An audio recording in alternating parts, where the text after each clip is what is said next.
তো আল্লাহ রাসূলের শান কি ছিল? যে নবীর আলোচনা জন্মের বহু আগ থেকে শুরু হয়েছে, এমন কোন নবী ছিল না যে নবী মুহাম্মদুর রাসূলুল্লাহ ঢঙ্কা বাজায় নাই। যে নবী আসছে সেই নবী মুহাম্মদুর রাসূলুল্লাহ ডুল পিটায় গেছে সবাই। এমন কোন কিতাবও ছিল না যেই কিতাবে নবী মুহাম্মদুর রাসূলুল্লাহর আলোচনা ছিল না। আর এটা তো আমি নবী আর রাসূলের কথা বললাম না, না, শুধু নবী রাসূল না, বিধর্মী যারা পণ্ডিত ছিল ওরাও পর্যন্ত আল্লাহর রাসূলের ঢঙ্কা বাজাইছে, বলে গেছে আসবে একজন যার নাম হবে মুহাম্মদ সাল্লাল্লাহু আলাইহি ওয়াসাল্লাম।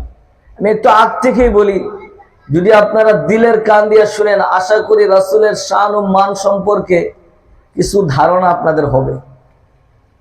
তো আল্লাহ রাসূল সর্বপ্রথম তো মার পেটে আসছিলেন, তাই না? কি বলেন বাঙ্গাল গাছের মানুষ? কোথায় ছিলেন সর্বপ্রথম? মার পেটের কথাটা শোনায় তার মার থেকেই। আমেনার একটা রেওয়ায়াত আছে, আমেনার থেকে বর্ণিত, আল্লাহর রাসূল যখন আমেনার পেটে আসছে তো আল্লাহর হাবিব আসতে দেরি, তার সারা শরীর থেকে সুঘ্রাণে মোহিত হইতে দেরি হতো না।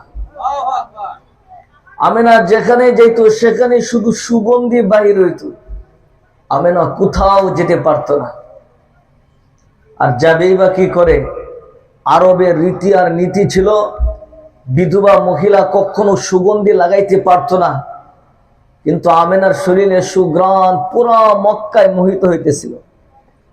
যখন সারা মক্কায় মোহিত হইতেছিল তো শুধু নারী কেন, পুরুষরা পর্যন্ত বলা বলি শুরু করছে, কানাঘুষা শুরু করছে যে আব্দুল মুত্তলিব এই পুত্রবধূ পাইল তো পাইল করছে গা, যার স্বামী নাই এ সুগন্ধি পাইতো পাই কেন, ও লাগাই তো লাগাই কেন। যার সুগন্ধি আবার যেমন তেমন সুগন্ধি, ঘর থেকে বাহির হইতে দেরি পুরা মক্কার পাহাড়ে তার শরীরের সুগন্ধ বাড়ি খাইতে দেরি করে না। তো এক কান দুই কান তিন কান করতে করতে এক পর্যায়ে আব্দুল মুত্তলিবের কান পর্যন্ত পৌঁছে গেছে। তো আব্দুল মুত্তলিবের কানে পৌঁছতে দেরি, তো আব্দুল মুত্তলিব সুজা দ্রুত গতিতে বাড়িতে চলে যেতে দেরি করে নাই। তো আব্দুল মুত্তলিব গিয়ে তার স্ত্রীকে বলতেছিল, তোর পুত্র বধূকে যা জিজ্ঞেস কর, ওনা বিধবা, ওনা স্বামী হারা, ওই পুত্র বধূ সুগন্ধি পাই তো পাই কোত্থেকা, লাগাই তো লাগাই কোত্থেকা, যা জিজ্ঞেস কর। তো আব্দুল মুত্তলিবের স্ত্রী বলতেছিল, শুনো, আমিও কিছুদিন যাবৎ ভাবতেছি তোমাকে বলবো বলে, কিন্তু বলি না, কারণ হচ্ছে না জানি অত বড় দুঃখী, পেটে বাচ্চা, কয়েকদিন 6 মাস হইল না, কয়েকদিন আগেই তো তোর স্বামীটা মারা গেছে, ও কষ্ট পাবে, ও হয়তো বড় দুঃখ পাবে, বিদায় আমি বলি না, কিন্তু ভাবতেছিলাম বলবো বলে। ও যখন গোসলখানায় যায় আর ও গোসল করে বাহির হয়ে আসে, আমি গোসলখানায় যাই, মনে হয় যেন কেউ সুগন্ধি দ্বারা পুরো গোসলখানা প্যাক করে রাখছে। আব্দুল মুত্তালিব বলো, ঠিক আছে চলো। আব্দুল মুত্তালিব সর্বপ্রথম যায় বলছে, বেটি, আমাদের তো নাক কান কাটা গেল, আমাদের নাক কান কাটা গেল, আমাদের তো সর্দারেও যেতে পারে।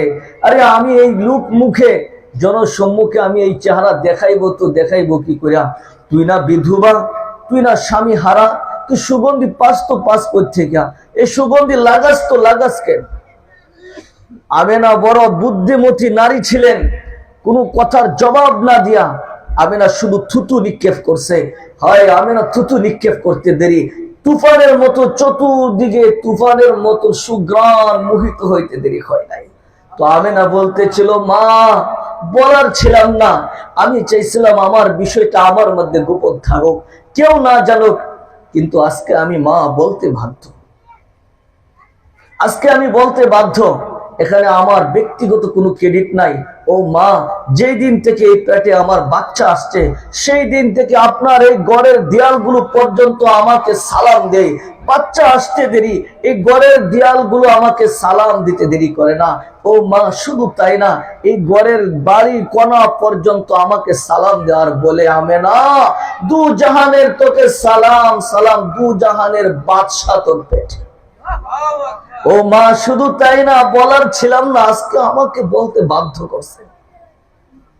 এই বাচ্চা আসার পর থেকে রাতের বেলায় যখন আমি ঘর থেকে বাহির হইতে দেরি, আকাশের তারকাগুলো দ্রুত গতিতে নিচে নামতে দেরি করে না।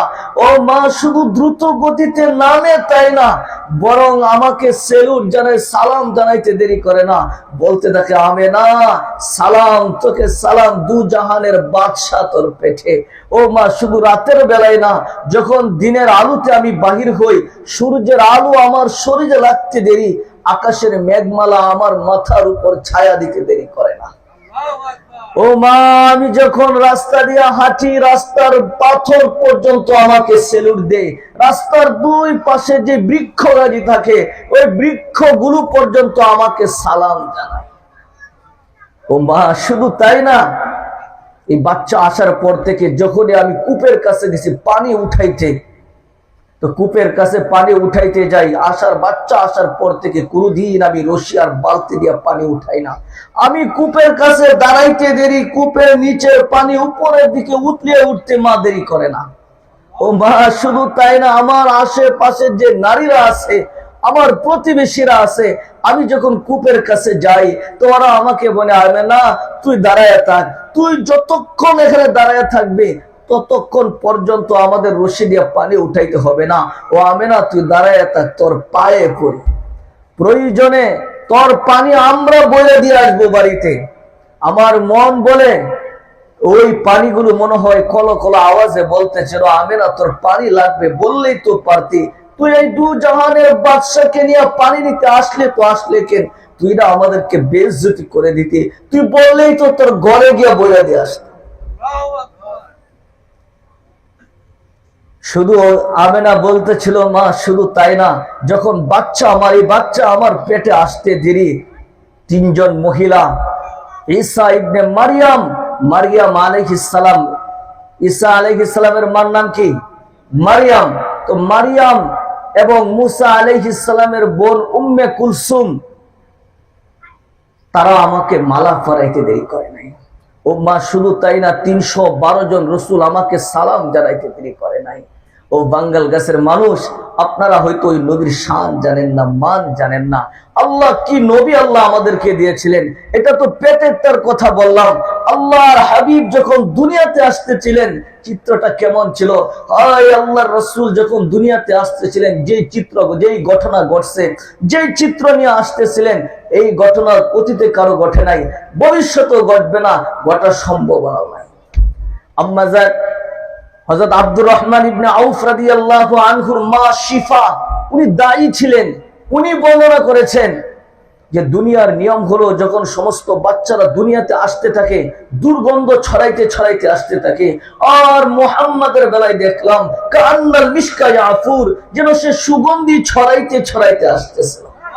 শুধু তাই না, শিফা বলতেছিল, সমস্ত দুনিয়ার নিয়ম হলো বাচ্চারা যখন আসে তখন ওরা মার পেট থেকে নার নিয়ে আসে, আর মুহাম্মাদের বেলায় দেখলাম মুহাম্মদ যখন আসতেছিল তখন মাকতু আসুররা, কে যেন ভিতরে তার নার কুদরতি ভাবে কাইটা দিছে।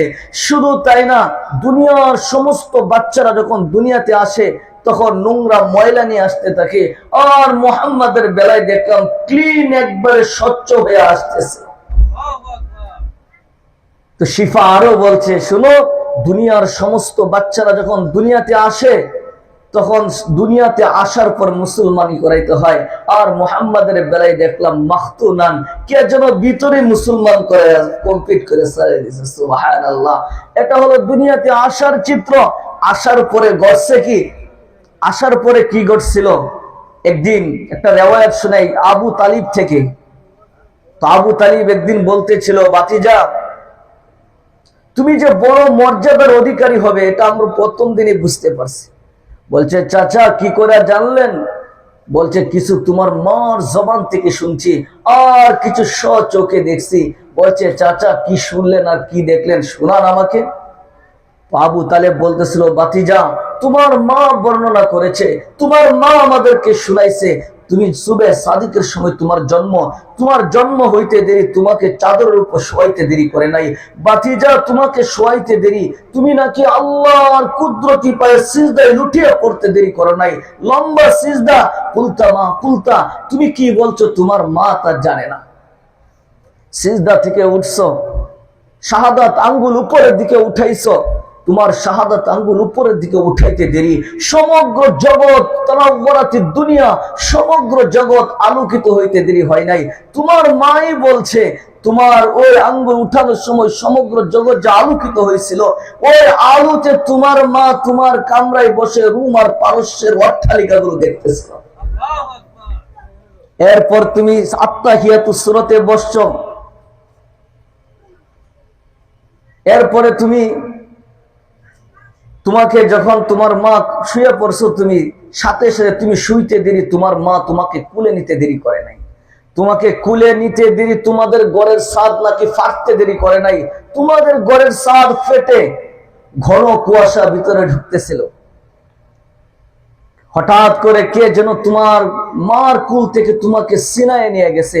উপর থেকে একটা আওয়াজ আসছে, গায়িবু হাযা তিফ অতুফু মাশারিকাল আরদি ওয়া মাগারিবাহা, এই বাচ্চাকে গায়েব করো এবং পৃথিবীর মাগরিব হতে মাশরিক হতে মাগরিব, জুনুব হতে শিমাল, সমগ্র জগতে বাচ্চাকে ঘুরায় নিয়ে আসো। হাত্তা ইউলামাল খালকা বিইসমিহি ওয়া নাতিহি ওয়া সূরাতিহি, যাতে পর মুহূর্তে কেউ কথা বলতে না পারে। আমরা এই বাচ্চাকে নামে গুণে আকার আকৃতিতে চিনি না। বলছে চাচা এটা তো মাঠটা শুনাইলেন, তো আপনি কি দেখলেন বলেন? তো বলছে সুবাতিজা সুবে সাদিকের সময় তোমার জন্ম, সূর্য পশ্চিম আকাশে হেলতে ডুবতে দেরি, তোমাকে আমরা বাহিরের চৌকিতে শোয়াইতে দেরি করে নাই। যখন তোমাকে বাহিরের চৌকিতে শোয়ানো হয়েছে, তুমি শুইতে দেরি, আকাশের চাঁদ দ্রুত গতিতে নিচের দিকে নামতে দেরি করে নাই। দ্রুত গতিতে আকাশের চাঁদ নিচের দিকে নামতেছিল। ও বাতিজা দ্রুত গতিতে যখন চাঁদ তোমার দিকে আসতেছিল, তো এই ভয়ে আমি কাশি তো ভয়ে আমি একটা চিৎকার দিয়ে ফেলি, না জানি আমার বাতিজার উপরে চাঁদ পড়ে যায়। কিন্তু না না না না না, বাতিজা দেখি চাঁদ তোমার মাথার উপরে এসে থেমে গেছে, আর তোমার হাত পায়ের ইশারায় চাঁদ ডান্স করতেছিল। তোমার হাত যেদিকে যায় চাঁদও সেদিকে যায়, তোমার পা যেদিকে যায় চাঁদও সেদিকে যায়, তোমার মাথার ইশারায় চাঁদ ডান্স করতে থাকে। তো বললো যে চাচা চাঁদ কি বলতেছিল আপনি জানেন? বলছে না বাতিজা এটা তো আমি জানি না। বলছে বলো কি বলতেছিল? তো আল্লাহ রাসূল বলছেন আন্নাল কামারা ইউগাদ্দিনি ওয়া ইউহাকিনি ওয়া ইয়ামনাউনি আনিল বুকা। চাচা চাঁদ আমাকে ছন্দ শুনাইতেছিল আর কান্না থেকে বিরত রাখতেছিল, যেন আমার কান্নায় আমার মার কষ্ট না হয়। এই নবী মুহাম্মদুর রাসূলুল্লাহ দান করেছিলেন আল্লাহ আপনাকে আমাকে। এটা কেমন নবী? যে নবী, আমি যদি এই নবীর গুণ শান ও মান নিয়ে সারা রাত্র আলোচনা করি, সারা রাত্র 1-2 ঘন্টা না, সারা রাত্র আলোচনা করি শেষ হবে না ইনশাআল্লাহ।